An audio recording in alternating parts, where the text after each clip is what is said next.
नमस्कार विद्यार्थी मित्रांनो, लास्ट टाइम आपण MPSC राज्यसेवा फिजिक्ससाठी MPSC राज्यसेवा फिजिक्ससाठी जे इम्पॉर्टंट पार्ट होता किंवा इम्पॉर्टंट फोकस एरिया जो होता त्याच्यावरती डिस्कस केलं होतं. ठीक आहे. हे पाहत असताना आपण 2019 ते 2023 चे पेपर्स पाहिले होते. 2019 ते 2023 चे पेपर्स पाहिले होते. याच्यामधला जो सर्वात इम्पॉर्टंट पार्ट सांगितला होता तो सांगितला होता मी इलेक्ट्रिक करंटचा किंवा आणि इलेक्ट्रोस्टॅटिक्सचा आणि इलेक्ट्रिक करंटचा जो पार्ट आहे तो पार्ट इम्पॉर्टंट सांगितला होता आपण. ठीक आहे. त्याच्याबद्दल आज डिस्कस करणार आहोत. जो सोपा पार्ट आहे तो पार्ट आपण आज डिस्कस करणार आहोत. Electric current.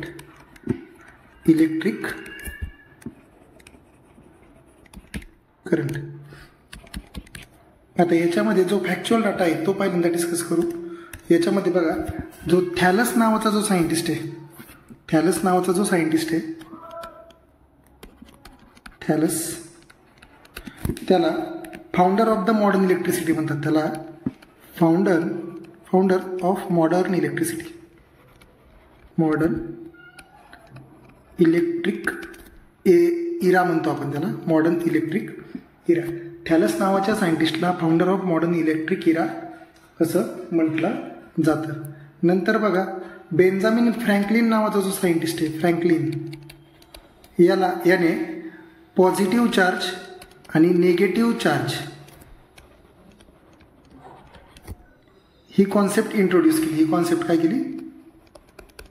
इंट्रोड्यूस केली किंवा ही कॉन्सेप्ट त्यांनी पहिल्यांदा सांगितली. फ्रँकलिन आणि थॅलस ही दोन नावं लक्षात ठेवायची. ठीक आहे. नंतर जर बघितलं आपण, जो बेसिक स्टार्ट जे सुरू होतं ते होतं करंटपासून. करंट, जर कोणताही ॲटम बघितला तो ॲटम 3 पार्टपासून बनलेला असतो. एक असतो प्रोटॉन, दुसरा असतो न्यूट्रॉन आणि तिसरा असतो इलेक्ट्रॉन. कोणताही ॲटम हा या 3 पार्टपासून बनलेला असतो, प्रोटॉन, न्यूट्रॉन आणि इलेक्ट्रॉन. हा इलेक्ट्रॉन जर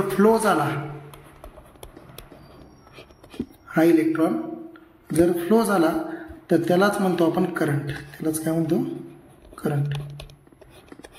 आणि ह्या इलेक्ट्रॉनच्या वरती चार्ज असतो. काय असतो? Charge. Electron has charge. Electron is negative charge particle. Proton is positively charge particle. Basically सांगायचं म्हटलं तर proton is positive charge particle आणि electron is negatively charge particle. ज्यावेळेस हे इलेक्ट्रॉन मूव्ह होतात त्यावेळेस ते करंट प्रोड्यूस करतात. करंट. हे जो करंट आहे, हा करंटचा सिम्बॉल बघा, ह्या करंटला आय ने डिनोट करतात आणि त्याचं युनिट एम्पियर एम्पियर. तसंच चार्ज जे त्याला क्यू ने डिनोट करतात आणि त्याचं युनिट कुलोम्ब पेपरला विचारतील, लक्षात ठेवायचं. नंतर येतं पोटेन्शियल डिफरन्स. बेसिकमध्येच सांगतो डायरेक्ट सगळं. पोटेन्शियल डिफरन्स, याचा सिम्बॉल कॅपिटल व्ही आहे आणि त्याचं युनिट व्होल्टेज ठीक आहे. नंतर रेझिस्टन्स, त्याचा सिम्बॉल कॅपिटल आर आहे आणि त्याचं युनिट ओहम हे. ठीक आहे. पेपरला जोड्या लावामध्ये विचारतील किंवा एक प्रिव्हियस इयर क्वेश्चन विचारलेलं पण आहे बहुतेक. रेझिस्टन्स कशामध्ये मोजतात तर ओहममध्ये मोजतात. पोटेन्शियल डिफरन्स कशामध्ये मोजतात तर व्होल्टेजमध्ये मोजतात. चार्ज कशामध्ये मोजतात तर कुलोम्बमध्ये मोजतात. तर करंट कशामध्ये मोजतात तर एम्पियरमध्ये मोजतात. ठीक आहे. जर आपण बघितलं, चार्जबद्दल बोलत होतो आपण. चार्ज म्हणजे काय असतं? Flow of electron. म्हणजेच या चार्जचं जर सिम्बॉल काय म्हटलं, या चार्जचा सिम्बॉल आहे कॅपिटल आय आणि त्याचा फॉर्म्युला जर बघितलं तर I is equal to Q upon T. I is equal to Q upon T. Q म्हणजे असतो चार्ज, क्यू म्हणजे कोण आहे चार्ज आणि टी म्हणजे काय आहे टाईम. म्हणजे चार्ज डिवायडेड बाय टाईम म्हणजे कोण आहे current. Charge divided by time म्हणजे कोण आहे करंट. सॉरी इथं करंट लिहायला पाहिजे होतं मी. Current is flow of electron. I is equal to Q upon T charge upon time. आणि हे टाईम जे आहे ते आपण कशामध्ये मोजतो सेकंदमध्ये मोजतो. टाईम कशामध्ये मोजतो सेकंदमध्ये. म्हणजेच I is equal to Q upon T म्हणजेच चार्ज अपॉन टाईम. आणि याचं युनिट काय येऊ शकतं बघा, चार्जचं युनिट काय कुलोम्ब डिवायडेड बाय टाईम काय आहे सेकंद. कुलोम्ब डिवायडेड बाय सेकंद म्हणजेच कोण असतं ॲम्पियर असतं. म्हणजेच कोण असतं ॲम्पियर असतं. जर पेपरला प्रश्न विचारला मग जर चार्ज म्हणजे काय येईल सांगा बरं. Charge is equal to Q into T. Q into T म्हणजे करंट गुणिले टाईम म्हणजे कोण असतं चार्ज असतं. म्हणजे कोण असतं चार्ज. ठीक आहे, चार्ज झालं करंट झालं. नंतर जर बघितलं तर नंतरची टर्म येते पोटेन्शियल डिफरन्स. नंतरची टर्म आहे पोटेन्शियल डिफरन्स. बघा पोटेन्शियल डिफरन्स म्हणजे काय बघा. समजा हा एक चार्ज आहे क्यू. ह्या क्यू चार्जला मूव्ह करण्यासाठी, ह्या क्यू चार्जला काय करण्यासाठी मूव्ह करण्यासाठी जेवढी एनर्जी लागते किंवा जेवढं वर्क डन करावं लागतं, एनर्जी म्हणा किंवा वर्क डन करावं लागतं, त्यालाच म्हणतो आपण potential difference.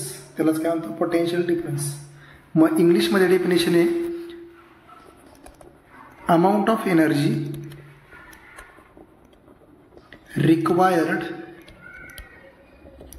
To move charge. मग हे जे पोटेन्शियल डिफरन्स आहे त्याला आपण कॅपिटल व्ही ने डिनोट करतो आणि त्याचा फॉर्म्युला काय बघा work done divided by charge. यालाच V is equal to W upon Q असंही म्हणतात किंवा डब्ल्यू डिवायडेड बाय क्यू असंही म्हणतात. ठीक आहे, क्यूलाच आपण असं लिहितो. क्यू म्हणजे काय असतं बघा, क्यू म्हणजेच असतं आय टी. क्यू म्हणजे काय असतं आय टी. म्हणजेच डब्ल्यू अपॉन आय टी म्हणजे कोणाला V. W upon I T म्हणजे कोणाला व्ही. आय म्हणजे करंट, टी म्हणजे टाईम, डब्ल्यू म्हणजे वर्क डन. ठीक आहे, जर यावरून जर तुम्हाला डब्ल्यू म्हणजे काय विचारलं, डब्ल्यू इज इक्वल टू काय येणार आहे बघा, हे आय टी तिकडे पाठवलं समजा. W is equal to V I T. Important आहे, लक्षात ठेवायचं आहे. W is equal to V I T. Amount of work done किंवा amount of energy required to move charge. Required to move charge म्हणजे कोण आहे potential difference. Flow of electron म्हणजे कोण आहे करंट. फ्लो ऑफ इलेक्ट्रॉन म्हणजे काय कोण आहे करंट आहे. याच्यानंतर बघा नेक्स्ट पॉईंट काय आहे. याच्यानंतर नेक्स्ट पॉईंट येतो ओहम्स लॉ.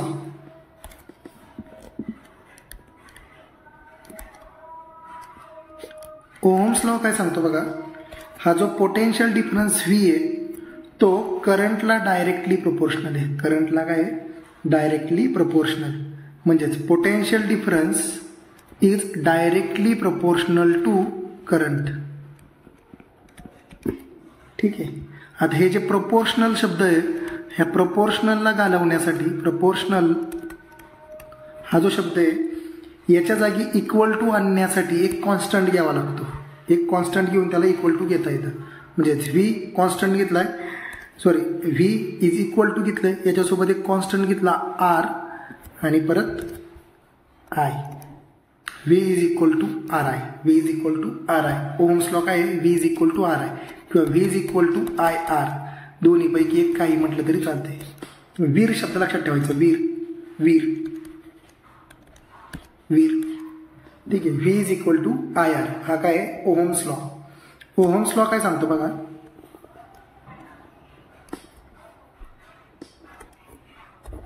जसा जसा आपण करंट वाढवू तसं तसं पोटेन्शियल डिफरन्स वाढतं. जसं जसं करंट वाढवू किंवा जसा जसा पोटेन्शियल डिफरन्स वाढतो तसा तसा करंट वाढतो. हा ग्राफ पण लक्षात ठेवायचा आहे. आणि या ग्राफचा जो स्लोप असतो, या ग्राफचा जो स्लोप असतो तो स्लोप असतो आर. त्या स्लोपची व्हॅल्यू काय असते? आर असते. हा आहे ओहम्स लॉ. ह्या ओहम्स लॉमध्ये जो आर आलेला आहे, हा जो कॉन्स्टंट आपण घेतलेला आहे, ह्या आरलाच आपण म्हणतो रेझिस्टन्स. ह्या आरलाच काय म्हटलं जातं? रेझिस्टन्स. ह्या रेझिस्टन्सची डेफिनेशन काय बघा. हा रेझिस्टन्स करंटच्या फ्लोला अडथळा निर्माण करतो. करंटच्या फ्लोला काय करतो? किंवा करंटला अडथळा निर्माण करतो. करंटला अडथळा निर्माण करणारा पण आहे रेझिस्टन्स. अडथळा निर्माण करणारा. किंवा it opposes flow of current. It opposes flow of current.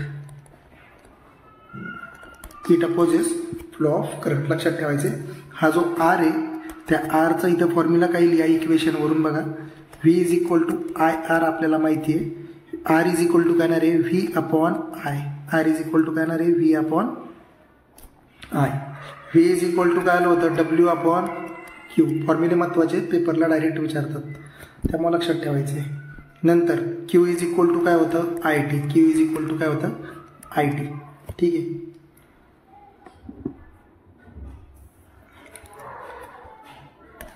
बघा आतापर्यंत आपण रेझिस्टन्सबद्दल बोललो. रेझिस्टन्स बोलत होतो. रेझिस्टन्सबद्दल हा जो रेझिस्टन्स आहे तो व्ही अपॉन आय असतो. तो करंटच्या फ्लोला अपोज करतो. करंटच्या फ्लोला काय करतो? तो अपोज. करंटच्या फ्लोला अपोज करतो.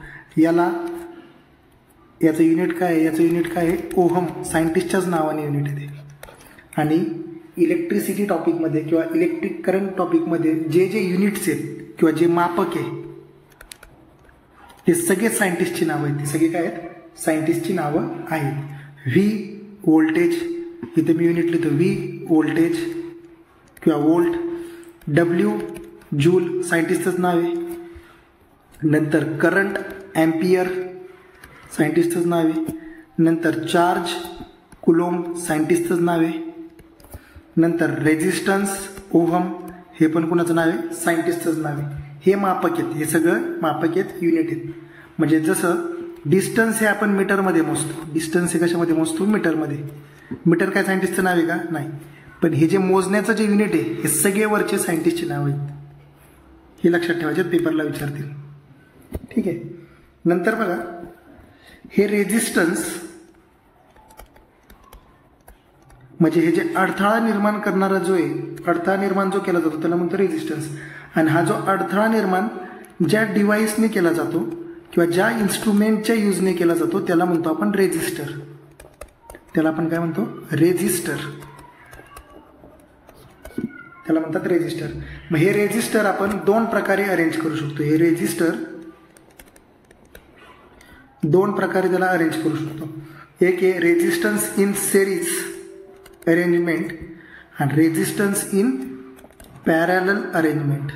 Series arrangement, parallel arrangement. लक्षात ठेवायचं, सिरीज अरेंजमेंट म्हणलं की सरळ लक्षात ठेवायचं किंवा एकच. जर रेझिस्टरची अरेंजमेंट, एक मिनिट, जर रेझिस्टरची अरेंजमेंट सरळ दिशेने केली, हा एक रेझिस्टर आहे, हा एक रेझिस्टर आहे. समजा इथं काय आहे? इथं डिवाइड कुठं झालेत का? ते कुठंच नाही. किंवा आपण ऑरमध्ये असंही म्हणू शकतो, इथं एक रेझिस्टर आहे, इथं एक रेझिस्टर आहे, इथं एक सरळ रेषेत आहे असं बघा, किंवा एका लाईनमध्ये आहे ते सगळं. इथं पण एका लाईनमध्ये. या अरेंजमेंटला म्हणतो सेरीज अरेंजमेंट. दुसरी अरेंजमेंट असते पॅरलल अरेंजमेंट. पॅरलल अरेंजमेंट इथं डिव्हिजन झालं असतं. म्हणजे फॉर एक्झाम्पल बघा, इथं एक रेझिस्टर आहे समजा, इथं एक रेझिस्टर आहे, इथं एक रेझिस्टर आहे. आता बघा इथं हे हा जो पॉईंट दिसतोय, इथं एक पॉईंट आहे, हा जो पॉईंट आहे इथं बघा डिव्हिजन झालंय. इथं दोन वेगळे मार्ग तयार झालेत. आणि इथं जी अरेंजमेंट आहे ही अरेंजमेंटला म्हणतो आपण पॅरलल अरेंजमेंट. ह्या अरेंजमेंटला काय म्हणतो? Parallel arrangement. ठीक आहे. लक्षात ठेवायचं, हे जे दिलेलं दिसते हे असं, यालाच म्हणतो आपण रेजिस्टर, यालाच काय म्हणतो रेजिस्टर. हे रेजिस्टर समजा इथं आपण बघू R1 याचं नाव आहे, याचं नाव R2 आहे, याचं नाव R1 आहे, याचं नाव R2 आहे. समजा जर एखाद्या सर्किटमध्ये यांना असं अरेंज केलं, म्हणजे सर्किट मी एक छोटंसं तयार करतो वाटलंच तर. हे झालं circuit, positive charge negative charge. इथं पण एक सर्किट तयार करू आपण, पॉझिटिव्ह चार्ज निगेटिव्ह चार्ज. हे सर्किट आहे, इथं करंट फ्लो होतो. ठीक आहे. तर लक्षात ठेवायचं, जर हे रेजिस्टन्स सिरीजमध्ये असतील, एका सरळ रेषेत असतील, तर त्यांचा टोटल रेजिस्टन्स RS हा R1 प्लस R2 असतो. सरळ बेरीज करायची, टोटल व्हॅल्यूसाठी सरळ बेरीज करायची. आणि जर ते पॅरललमध्ये अरेंज असतील तर लक्षात ठेवायचे, जे दिलेल्या व्हॅल्यू आहेत पहिल्यांदा R1 आणि R2 यांचा गुणाकार करायचा आणि त्याला डिवाइड करायचं त्यांच्या बेरीजने. त्याला डिवाइड कशाने करायचे? त्यांच्या बेरीजने. गुणाकार करायचा, बेरीज करायची. गुणाकार डिवायडेड बाय बेरीज.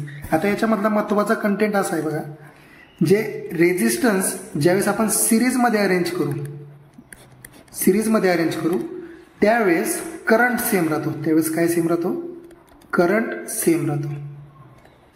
आणि पॅरललमध्ये पी वरूनच लक्षात ठेवायचे, पी पॅरललमध्ये पीडी सेम राहतो. पीडी म्हणजे पोटेन्शियल डिफरन्स. पीडी म्हणजे कोण आहे? पोटेन्शियल डिफरन्स हा सेम राहतो.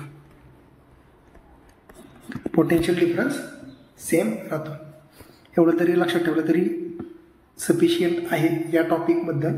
नंतर बघा, याच्यानंतरचा जो पॉईंट आहे, रेजिस्टन्स इन सिरीज झालं, रेजिस्टन्स इन पॅरलल झालं. याच्यानंतर जो बेसिक पॉईंट येतो तो येतो जूल्स लॉ.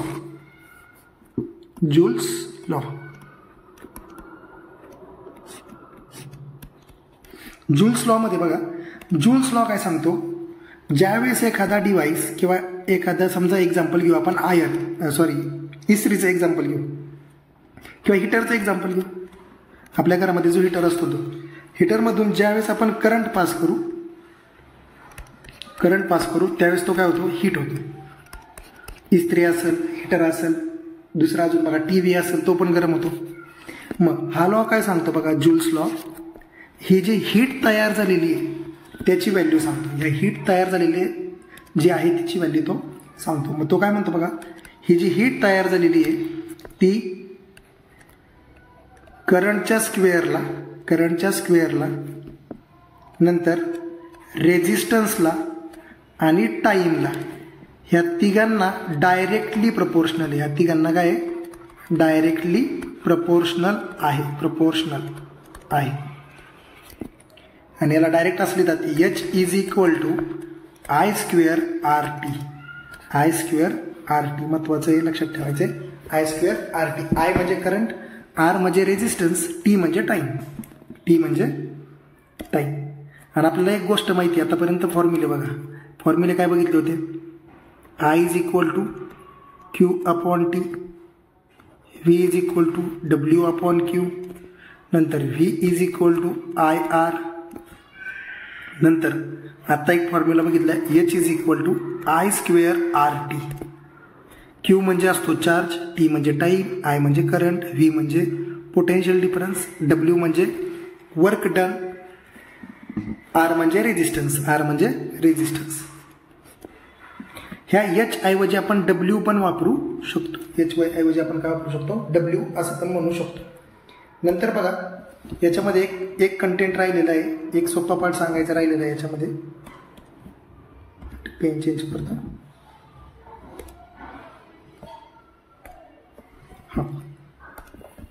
आता इथं सांगायचं काय बघा, हे जे हीट किंवा वर्क डन, हे मोजण्यासाठी बघा दोन प्रकारची युनिट आहेत. एक आहे जूल, दुसरं आहे कॅलरीज. जूल आणि कॅलरीज रिलेशन लक्षात ठेवायचं आहे. 1 calorie is equal to 4.18 joule. 1 calorie is equal to 4.18 joule. व्ही व्हेरी इम्पॉर्टंट पार्ट आहे. पेपरला याच्यावरती क्वेश्चन विचारतात, पेपरला याच्यावरती क्वेश्चन विचारला जातं. ठीक आहे. आत्तापर्यंत जे पाहिलं बघा, जूल्स लॉ पाहिला, ओहम्स लॉ पाहिला, नंतर रेझिस्टन्स इन सिरीज पाहिलं किंवा रेझिस्टन्स इन पॅरलल या गोष्टी पाहिल्या. मग याच्यामध्ये आत्तापर्यंत जे फॉर्म्युले पाहिले आपण, कारण की याच्यामध्ये फॉर्म्युला बेसच क्वेश्चन विचारला जातो. ठीक आहे. पहिला फॉर्म्युला बघितला आपण, I is equal to Q upon T, म्हणजेच Q is equal to Q upon T आहे ना, Q is equal to I T. दुसरा फॉर्म्युला बघितला आपण, V is equal to W upon Q, म्हणजेच V is equal to W upon I T.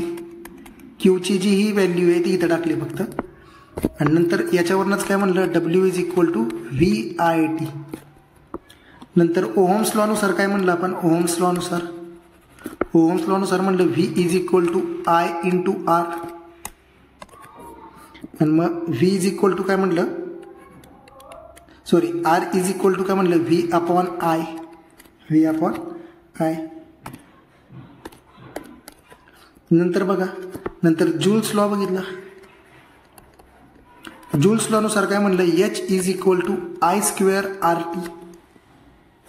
H is equal to I square R T. मग याला आपण अजून जर लिहायचं म्हटलं तर आपल्याला एक गोष्ट माहिती आहे, इथं आपण असं लिहू शकतो, I into I R into T. I R काय असतं बघा, आय आर काय असतं, व्ही असतं, म्हणजे V I T. H is equal to V I T, H is equal to V I T. इथं पण तेच लिहिले. ठीक आहे, समजते का. आत्तापर्यंत जे झालं जूल्स. आता हे जे हीट आहे, ह्या हीटलाच आपण वर्क डन असंही म्हणतो किंवा एनर्जी असंही म्हटलं जातं. आणि हे दोन प्रकारच्या युनिटने मोजतो आपण, एक आहे ज्यूलमध्ये, दुसरं एक कॅलरीमध्ये. नंतर ओहम्स लॉमध्ये जो रेझिस्टन्स मिळालेला आहे आपल्याला, तो रेझिस्टन्स म्हणजे काय असतो, अडथळा असतो. रेझिस्टन्स म्हणजे काय असतो, अडथळा. हा अडथळा दोन प्रकारे प्रोव्हाइड केला जातो, एक म्हणजे पॅरलल अरेंजमेंटमध्ये की दुसरा सिरीजमध्ये.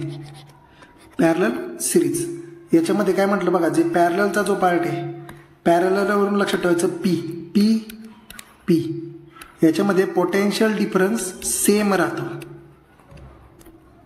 आणि सिरीजमध्ये करंट सेम राहतो. कोण सेम राहतो, करंट. मग पोटेन्शियल डिफरन्स जर सेम राहतो तर चेंज कोण होतो, करंट चेंज होणार आहे. याच्यामध्ये चेंज कोण होणार आहे, करंटचा. इथं जर आय सेम आहे तर चेंज कोण होणार आहे, व्ही चेंज होणार आहे. कोण चेंज होणार आहे, व्ही. ठीक आहे, इथपर्यंत बेसिक होतं ते पाहिलं. नंतर नेक्स्ट पॉईंट येतो बघा, रेझिस्टिव्हिटी. नेक्स्ट पॉईंट येतो रेझिस्टिव्हिटी, ज्याच्यावरती लास्ट इयर क्वेश्चन पडला होता. रेझिस्टिव्हिटी. रेझिस्टिव्हिटी म्हणजे काय बघा, रेझिस्टिव्हिटी म्हणजे हा जो रेझिस्टन्स आहे, जो लास्ट याच्यामध्ये पाहिला होता बघा, रेझिस्टन्स. हा रेझिस्टन्स लेंथ ला, म्हणजे जो कंडक्टर असणार आहे, समजा आता हा एक कंडक्टर आहे. कंडक्टर म्हणजे काय, ज्याच्यातून करंट जाणार आहे. कंडक्टर म्हणजे काय, ज्याच्यातून करंट जाणार आहे तो कंडक्टर असतो. ह्या कंडक्टरची जी लेंथ आहे, ह्या लेंथला हा रेझिस्टन्स डायरेक्टली प्रपोर्शनल असतो, आणि ह्या कंडक्टरचा जो एरिया आहे त्या एरियाला इनव्हर्सली प्रपोर्शनल असतो. इनव्हर्स, इथं काय 1 म्हणलं की इनव्हर्स असतं. मग या दोघांना जर एकत्र केलं तर काय येतं बघा, R directly proportional to the L upon A, L divided by A. हे चिन्ह घालवण्यासाठी इक्वल टूचं चिन्ह घेतलं आणि त्याच्या जागी एक कॉन्स्टंट घेतला, त्या कॉन्स्टंटला म्हणतो आपण रो, RHO म्हणजे काय असतं, रो. आणि हे आय तसंच एल डिवायडेड बाय ए. आणि हे जे रो आहे, ह्या रोलाच आपण म्हणतो resistivity.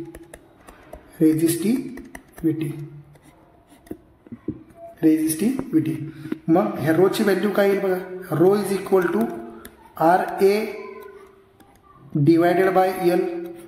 RA divided by L. Very important, पेपरला याच्यावरती क्वेश्चन विचारतात आणि क्वेश्चन आलेला आहे. आता बघा, जर स्क्वेअर असेल, समजा ही जी हा जो कंडक्टर आहे, हा कंडक्टर एक असा शेपचा आहे समजा, आता एक गोष्ट तर माहिती आहे, हा कोण आहे, रेक्टँगल आहे, ही त्याची लेंथ आहे, ही त्याची काय आहे, ब्रेडथ आहे. याची लेंथ ही जी लेंथ आहे, ह्या लेंथला तो कसा आहे बघा, रेजिस्टन्स कसा आहे, डायरेक्टली प्रोपोर्शनल आहे आणि एरियाला काय इनव्हर्सली प्रोपोर्शनल आहे. मग हा रेक्टँगलला एक लेंथ असणार आहे, ती लेंथ आपल्याला दिसते इथं एल, आणि याचा एक एरिया असणार आहे, तो काय असणार आहे, एल इंटू बी. लेंथ गुणिले बी केलं की इथं एची व्हॅल्यू भेटणार आहे आणि लेंथ एल असणार आहे त्यातला. ठीक आहे. हे जे रेजिस्टिव्हिटी आहे, ह्या रेजिस्टिव्हिटी बद्दल बघा, ही रेजिस्टिव्हिटी याचा सिम्बॉल काय आहे, रो. याचा फॉर्म्युला काय आहे, rho is equal to R A upon L. A म्हणजे एरिया, एल म्हणजे लेंथ, आर म्हणजे रेजिस्टन्स. ठीक आहे. ह्या रेजिस्टिव्हिटीचं युनिट याच्यावरती क्वेश्चन विचारतात पेपरला. याचं युनिट आहे बघा, ओहम गुणिले मीटर. ओहम गुणिले मीटर. Ohm metre. ओहम गुणिले मीटर किंवा ओहम मीटर. आणि याची व्हॅल्यू त्या मटेरियलला कॉन्स्टंट असते. त्या मटेरियलला काय असते, कॉन्स्टंट. हे समजण्यासाठी बघा काय लक्षात ठेवायचं कसं. समजा रेजिस्टिव्हिटी पाहतोय आपण, असा एक कंडक्टर आहे, असा एक कंडक्टर आहे आणि असा एक कंडक्टर आहे. समजा हा कॉपर पासून बनला आहे, हा पण कॉपर पासून बनलाय, हा पण कशापासून बनला, कॉपर पासून. लक्षात ठेवायचं, आता हा कसा दिसतोय, हा सर्कल सारखा दिसतोय, गोलाकार आहे. हा काय रेक्टँगल आहे किंवा स्क्वेअर आहे, आणि हा काय त्रिकोण आहे. ह्या तिघांचीही रेजिस्टिव्हिटीची व्हॅल्यू ही सेम असते. ही काय असते, सेम. म्हणजेच शेप कोणताही असला तरी रेजिस्टिव्हिटीची व्हॅल्यू चेंज होत नाही. शेप कोणताही असला तरी रेजिस्टिव्हिटीची व्हॅल्यू चेंज होत नाही. ठीक आहे. नंतर याच्यानंतर एक शेवटचा पॉईंट येतो, तो म्हणजे याच्यानंतर जो नेक्स्ट पॉईंट येतो तो म्हणजे तो कंडक्टिव्हिटी.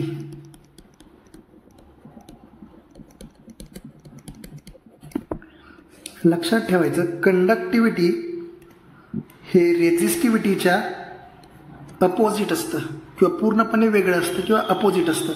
म्हणजेच conductivity C is equal to 1 upon rho, उलट असतं. मग याचं युनिट जे असणार आहे, याचं युनिट असतं बघा ohm -1 raise to -1 metre raise to -1 किंवा ऑरमध्ये लक्षात ठेवायचं मो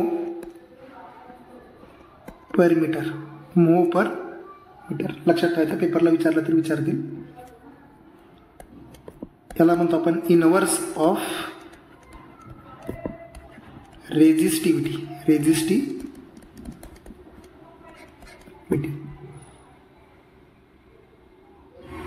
ठीक आहे. याच्यानंतर नेक्स्ट पॉईंट येतो जो सोपा आहे थोडासा पेपरसाठी, तो आहे पॉवर.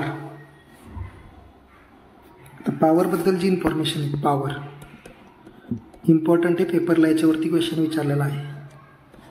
पॉवर म्हणजे बघा, पॉवर हे वॅटमध्ये मोजतात. कशामध्ये मोजतात, वॅटमध्ये. हे पण सायंटिस्टचंच नाव आहे. हे पण कोणाचं नाव आहे, सायंटिस्टचंच नाव आहे. ठीक आहे. लक्षात ठेवायचं, वॅट हे सायंटिस्टचं नाव आहे. ठीक. हे पॉवर ज्या वेळेस आपण एखाद्या कंडक्टरमधून किंवा समजा एक कंडक्टर आहे, याच्यातून जर आपण एनर्जी फ्लो केली, याच्यातून काय केली, एनर्जी फ्लो केली किंवा याला एनर्जी प्रोव्हाइड केली, ही एनर्जी आपण किती टाईमसाठी काढतोय, किती टाईममध्ये काढतोय. म्हणजेच हे एनर्जी डब्ल्यू आणि टाईम यांचा जो रेशो आहे डब्ल्यू अपॉन टी, ह्यालाच म्हणतो आपण power. Power is ratio of work done per time. Power is ratio of work done per time. इथं डब्ल्यूच्या ऐवजी एच पण वापरू शकतो, एच अपॉन टी. आता याचा फॉर्म्युला बघा, आपण आधी पाहिलेलेच आहे. हे जे पॉवर आहे, ह्या पॉवरचा फॉर्म्युला आपण आधी बघितलेला आहे. पॉवरला आपण पी ने डिनोट करतो. डब्ल्यूचा वरती फॉर्म्युला बघितला होता आपण VIT, आणि हा टी, टीला टी कॅन्सल. हा कॅपिटल टी म्हटलं तरी चालतं, स्मॉल टी म्हटलं तरी चालतं. म्हणजे पॉवर काय असतं, V × I. सोपा फॉर्म्युला. दुसरा बघा आता, पॉवर म्हणजे काय असू शकतं, W/T. डब्ल्यूच्या जागी आपण VQ टाकू शकतो, अपॉन टी, VQ/T. हे पण जनरली हा फॉर्म्युला फक्त लक्षात ठेवा, V/I.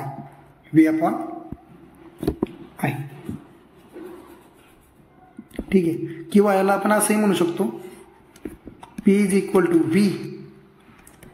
ह्या आयच्या जागी जर आपण समजा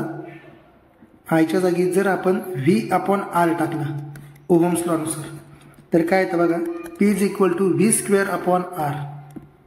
एकच फॉर्म्युला आहे, फक्त आयच्या जागी काय टाकलं, V = IR असतं माहिती बघा. आयच्या जागी काय टाकलं, V/R.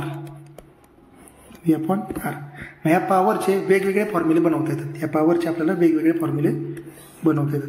ते 1 बाय 1 एका वन शॉट सांगतो बघा. आपल्याला एक गोष्ट माहिती आहे, P = W/T.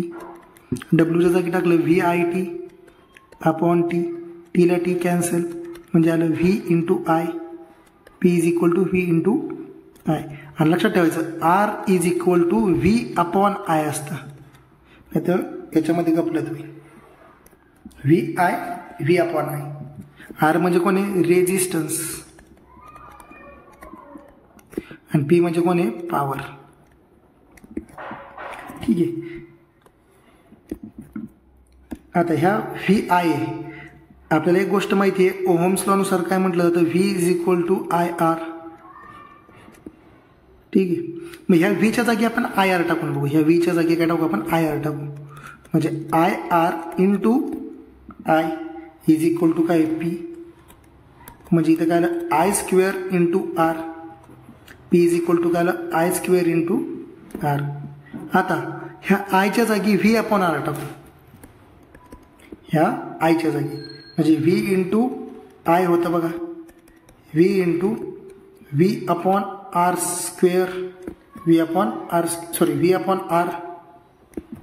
मग इथं काय आलं, P = V²/R. हा एक फॉर्म्युला महत्वाचा आहे. आणि जो स्टार्टिंगला होता हा एक फॉर्म्युला महत्वाचा आहे, पेपरसाठी विचारला जाऊ शकतो. ठीक आहे. नेक्स्ट पॉईंट बघा,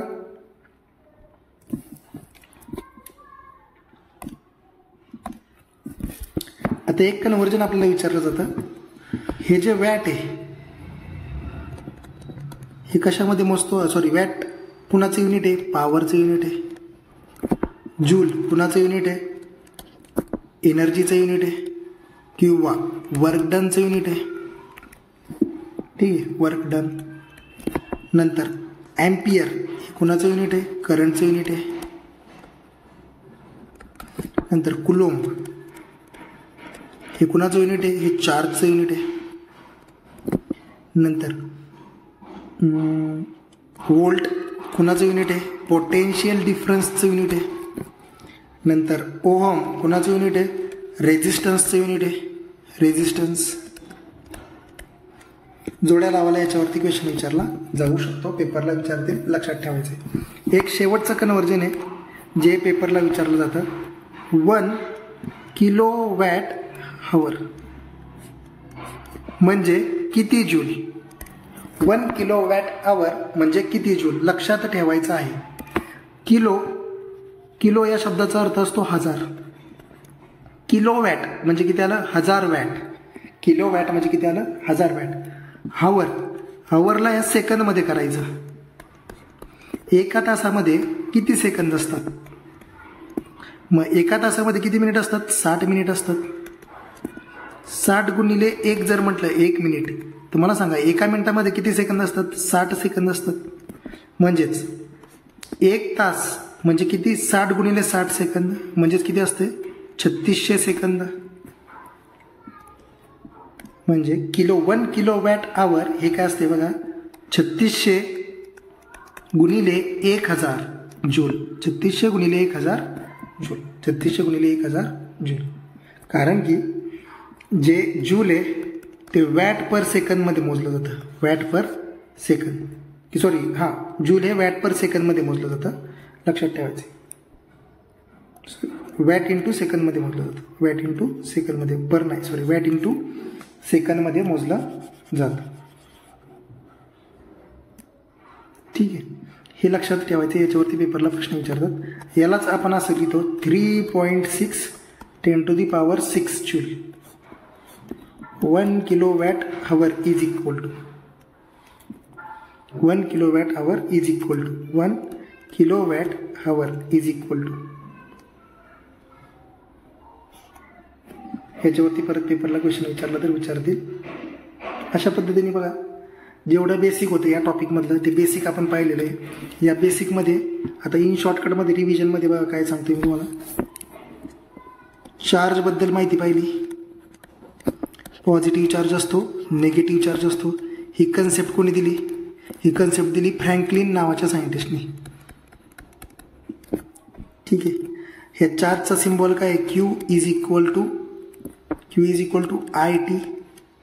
त्याचा फॉर्म्युला आहे. आयचा फॉर्म्युला काय आहे? आय म्हणजे करंट असतं, क्यू अपॉन टी ए. नंतर व्ही म्हणजे काय आहे? Potential difference. ह्या चार्जला मूव्ह करण्यासाठी जेवढी एनर्जी लागणार आहे किंवा जेवढं वर्क डन करावं लागणार आहे त्याला म्हणतो पोटेन्शियल डिफरन्स. हे व्ही काय असतं? डब्ल्यू अपॉन क्यू असतं. क्यू काय बघा, क्यू इज इक्वल टू काय? आय टी आहे. म्हणजे व्ही इज इक्वल टू काय आलं? डब्ल्यू अपॉन आय टी आलं. मग हे इकडे जर पाठवलं सगळं तर राहणार कोण आहे? डब्ल्यू इज इक्वल टू काय? V into I into T. Important part, फॉर्म्युल्यावरती क्वेश्चन आला तर सुटला पाहिजे. ठीक आहे, नंतर बघा, नंतर आलं ओहम्स लॉ. ओहम लॉनुसार काय आलं? V is equal to I R. वीर शब्द लक्षात ठेवायला लावला होता. मग आर इज इक्वल टू काय आलं? V upon I. नंतर बघा जूल्स लॉ. जूल्स लॉ काय म्हणतो? H is equal to I square R T. I square R T, I square R T. R T लक्षात ठेवायचं. हे जे रेजिस्टन्स आहे हे दोन प्रकारे अरेंज करू शकतो. एक म्हणजे सिरीज, दुसरं म्हणजे पॅरलल. सिरीजमध्ये कोण सेम असतो? सिरीजमध्ये करंट सेम असतो. मग इथे करंट सेम आहे, इथं कोण सेम असणार आहे? पोटेन्शियल डिफरन्स सेम असणार आहे. ठीक आहे, ह्या ज्यावेळेस आरला सिरीजमध्ये अरेंज केला असेल तर त्यावेळेस टोटलची व्हॅल्यू काय असते? R1 plus R2. आणि ज्यावेळेस पॅरललमध्ये अरेंज असेल त्यावेळेस RPची व्हॅल्यू काय असते? गुणाकार करायचा डिवायडेड बाय बेरीज करायची. म्हणजे R1 गुणिले R2 divided by R1 plus R2. याच्यानंतर बघा जूल्स लॉ झाला. नंतर बघितलं होतं पॉवर. पॉवर म्हणजे काय? Work done per unit time. Work done per unit time म्हणजे कोण आहे? पॉवर.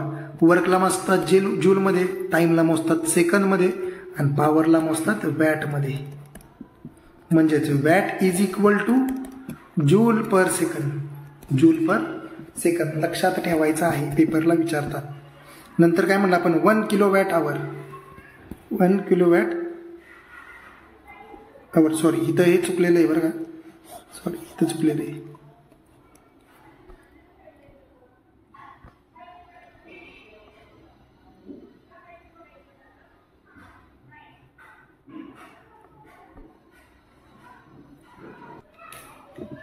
हां, इथं बघा वॅट म्हणजे काय असतं? जूल पर सेकंद असतं. इम्पॉर्टंट पार्ट आहे, लक्षात ठेवायचं आहे.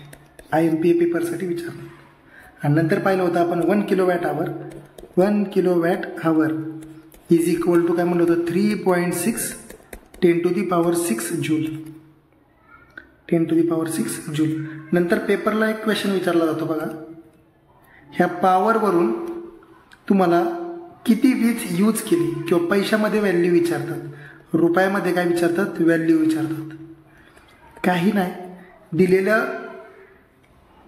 दिलेल्या गणितामध्ये बघा डब्ल्यू दिला असेल किंवा टाईम दिला असेल, डब्ल्यू दिला असेल किंवा टाईम दिला असेल, याच्यावरून तुम्हाला डब्ल्यूची म्हणजे त्याच्यामधून तुम्हाला पॉवरची व्हॅल्यू काढायची. कशाची व्हॅल्यू काढायची? पॉवरची. ठीक आहे, किंवा पॉवर आणि टाईम दिला असेल त्याच्यावरून आपल्याला कशाची व्हॅल्यू काढायची? डब्ल्यूची टाईम व्हॅल्यू काढायची, वर्कची. आणि या वर्क डनला किंवा सॉरी या पॉवरला ज्या वेळेस आपण